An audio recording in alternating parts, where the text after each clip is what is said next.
Hello everyone, welcome to Adapt. My name is Niharika Walia Bhatnagar and मैं आपके साथ में हूँ हमारी 10 मिनट सीरीज के अंदर। और आज हम पढ़ने वाले हैं एक और इम्पॉर्टेंट टॉपिक जिसे हम कहते हैं ट्रायल बैलेंस। अभी तक हमने इसके एरर्स की और डिफरेंट डिफरेंट चीज़ों की बात की थी, लेकिन इसकी डिटेल जानना ज़रूरी था। सो आज का हमारा टॉपिक ये रहेगा। और साथ ही साथ अगर आपने अब तक हमारे कोर्सेज को रिव्यू नहीं किया है, then I think this is the perfect time to go for it, as registration process has just been done. तो आपके लिए इंपॉर्टेंट हो जाता है कि आप डिसीजन ले लें कि आप अब क्या करना चाहते हैं। सो अगर आपका डिसीजन हो चुका है कि आप खुद से पढ़ेंगे या फिर आप हमारे कोर्सेज को रिव्यू करना चाहेंगे, तो please go head and www.edutap.in पर जाकर उसको रिव्यू कीजिए। आपको हमारे दो कोर्सेज दिख जाएंगे। एक हमारा होगा मास्टर कोर्स, जिसमें आपको पूरे के पूरे सब्जेक्ट की वीडियोस मिल जाएंगी शॉर्ट वीडियोस के फॉर्म पे, ताकि आप उसको इन डेप्थ प्रिपेयर कर सकें। रेस्ट इफ यू फील कि आपके पास टाइमिंग लिमिटेड है और आप क्विकली कवर करना चाहते हैं चीज़ें, so you can go for the crash courses, जहां पर आपको ये सारे topic around 15 classes each component मिल जाएंगे। So please go ahead and check it out right away. और साथ ही साथ everyone, if you want to have talk to us और यू हैव एनी क्वेरी, तो आप 8146207241 पर कॉल भी कर सकते हैं। चलिए शुरू करते हैं आज का हमारा टॉपिक, जिसे हम कहते हैं ट्रायल बैलेंस। ट्रायल बैलेंस होता क्या है? देखिए, जब हम जर्नल बनाते हैं फिर हम जाते हैं लेजर पर। सो जर्नल लेजर बनाने के बाद एक वर्किंग पेपर बनता है, जिसके अंदर सारे के सारे लेजर्स की इंफॉर्मेशन इकट्ठी चली जाती है। उसे हम कहते हैं ट्रायल बैलेंस। इसके अंदर हम क्या करते हैं, जितनी भी इंफॉर्मेशन हमने लेजर्स में बैलेंसिंग फिगर्स के तौर पर बनाई थी, उन सब का इकट्ठा करके एक जगह रखा जाता है। इसमें आपको कैश और बैंक बैलेंस भी मिलेंगे। रादर ना, सही बताऊं, सारे लेजर्स जो है वो 100% लेजर्स इसमें कैरी फॉरवर्ड होते हैं। और इसका पर्पस क्या होता है? इसको सिर्फ ये चेक करना है, पहले हमने डेबिट बनाया, क्रेडिट बनाया, किसके अंदर? जर्नल के अंदर। Same thing went into ledger. अब जो चीज डेबिट में चल रही थी उसकी लेजर टेबल फॉर्म में भी कहीं ना कहीं उसकी प्रेजेंस वही होगी। जो चीज डेबिट है वो डेबिट ही चल रही होगी। और जब वो ट्रायल बैलेंस में पहुंची होगी और उन सबका टोटल किया जाए, और क्रेडिट में भी वही हुआ कि वो चीज टेबल में गई, टेबल से ट्रायल बैलेंस में पहुंची। क्या इसका मतलब ये हुआ कि किसी भी पॉइंट ऑफ टाइम पे हम लोगों ने अपना इक्विलिब्रियम यानी डेबिट इक्वल टू क्रेडिट हिलाया होगा? वो नहीं हिलाया जाता।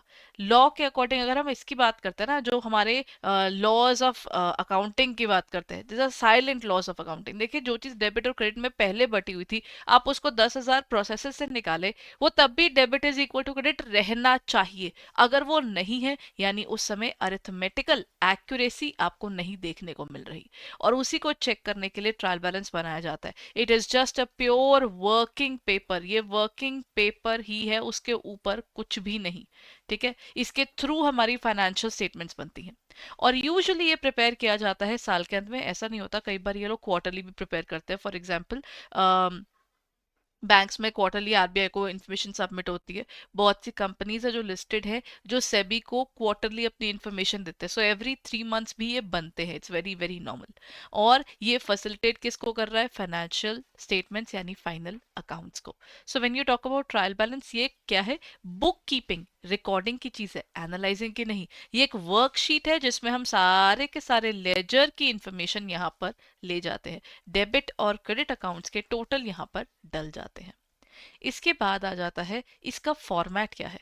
इसका फॉर्मेट कुछ ऐसा दिखता है पर्टिकुलर, और जितने सारे लेजर्स बने थे उन सबका एक टेबल बनता है, तो टेबल का नंबर यहाँ आ जाता है। और यहाँ पर आते हैं डेबिट और क्रेडिट। याद रखिएगा, किसी भी एक साइड का हमेशा जो बैलेंस होगा, इधर डेबिट होगा और क्रेडिट होगा। इधर डेबिट और क्रेडिट अंडर द अप्रोच जो यूज किए जाते हैं। इसके और भी मेथड्स है, बट हम जो अप्रोच यूज करते हैं, कोई एक बैलेंस होगा। जैसे कैश है, कैश का हमेशा डेबिट बैलेंस होगा। उसके पीछे एक बड़ा प्यारा रीजन है। कैश में कभी नहीं बोल सकते जी मेरे पास -20 रुपीज है। I will be having either 20 और 0। कोई बीच का उसमें बात नहीं आती। तो इसीलिए कैश का है हमेशा डेबिट बैलेंस। कैपिटल का नॉर्मली क्रेडिट होता है, लेकिन कई बार हम कैपिटल ज्यादा निकाल भी लेते हैं, बिजनेस से उधारी ले लेते हैं कि हम बाद में वापस डाल देंगे। So it can have both the balances. Drawings is something जो हमेशा डेबिट पे मिलेगा। डीलर याद है? अगर आपको डीलर याद है ना, तो आपको कभी कोई प्रॉब्लम नहीं आएगी। डीईए, ड्रॉइंग्स, एक्सपेंसेस और एसेट्स, इनका actual nature is on the debit side, और LER का actual nature is on the credit side, यानी आपके लाइबिलिटीज, आपकी इक्विटी यानी कैपिटल और रेवेन्यू ये हमेशा क्रेडिट साइड से बढ़ते हैं। तो जब भी इनकी नेचर की इंक्रीजेस हैं वो वहां नोट होती है, but there are certain things जो हमेशा आपको डेबिट पर ही मिलेंगी, कुछ चीजें आपको क्रेडिट पर ही मिलेंगी, तो वो चीज डिफाइंड है। ठीक है, जैसे सेल्स हो गया, ये आपकी इनकम है, ये आपको क्रेडिट साइड पर ही दिखेगी। अगर कम हो रही होगी या कुछ गड़बड़ की होगी तब जाकर कुछ ऐसा होगा कि यहाँ पर इसका डेबिट साइड जाए, बट इसका एक्चुअल नेचर हमेशा क्रेडिट रहेगा। सो इसके बेसिस पर आप देख सकते हैं this is how your trial balance looks like.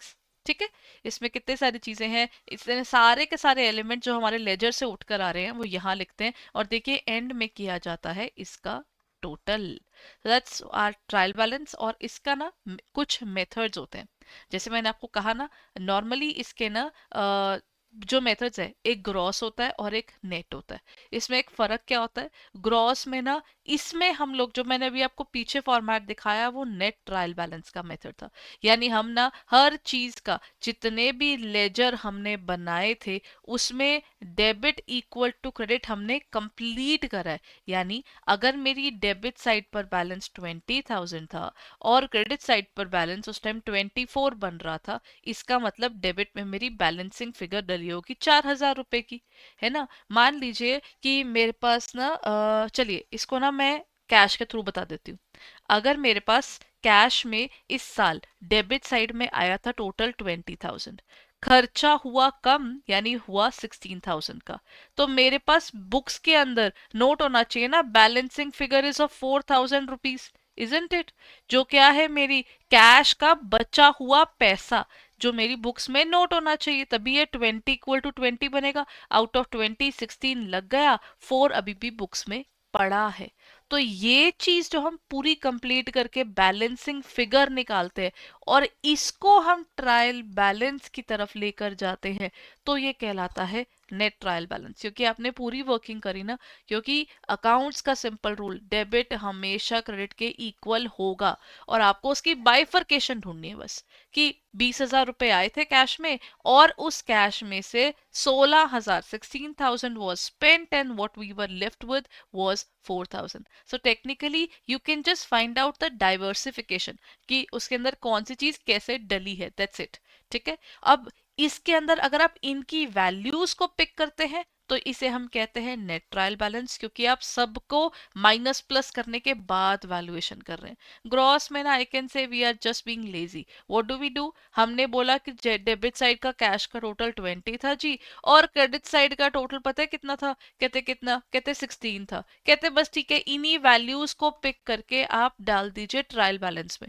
मतलब we are not doing this balancing figure वाली चीज। So we will put both the columns और उसके बाद माइनस प्लस खुद से करते रहिए, विच इज समथिंग कम्बरसम, क्योंकि ये कंफ्यूजिंग है।